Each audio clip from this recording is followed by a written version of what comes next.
국립트라우마치유센터가 개관한 지 50일이 지났습니다. 국가폭력 피해 당사자와 유가족들이 심리적 어려움을 치유받고 있는 곳인데 예산과 인원 부족으로 출범부터 걱정이 많았죠. 실제로 뚜껑을 열어보니 걱정했던 대로 개관 이후 신규 회원이 14명에 그치는 등 목표에는 한참 못 미치는 수준입니다. 김초롱 기자의 보도입니다. 한 남성이 국립트라우마치유센터에서 심리상담을 받고 있습니다. 이 남성은 청년 시절 서울에서 음식 배달을 하다가 영문도 모른 채 경찰에게 끌려갔고 삼청교육대 등에서 2달 가까이 고문과 폭행을 당했습니다.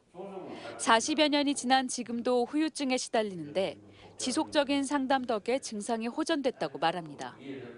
그전에는 경찰차만 보면 막 악이 써지고 분노가 막 올라오고 그랬는데 그거를 잡아준 거이 마음 잡아준 거이 트라우마였었어요. 딱 여기만 오면 안식처가 돼가지고. 이 센터에서는 상담뿐만 아니라 합창과 원예, 운동치유와 같은 단체 프로그램도 진행하고 있습니다. 문제는 국립자를 붙이고 107억 원을 들여 새 건물까지 지었지만 전국 규모로 운영되지 못하고 있다는 점입니다. 현재 등록 회원은 1,200여 명으로 지난달 1일 개관한 이후 새로 등록한 회원은 14명에 그칩니다. 국가폭력 피해자 중에서도 치유가 필요한 인원, 즉 등록 회원 목표 수가 10,000여 명이라는 사실과 비교하면 갈 길이 먼 겁니다. 예산 부족이 원인입니다. 그분들이 오시기 되게 어려워서 찾아가는 서비스를 좀 더 활발하게 운영을 해야 하는데 이런 것들이 예산적인 부분, 인력적인 부분 때문에.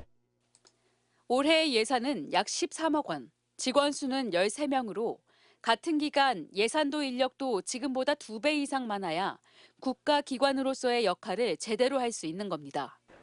이 때문에 최근 이상민 행정안전부 장관은 예산 마련을 약속하기도 했습니다.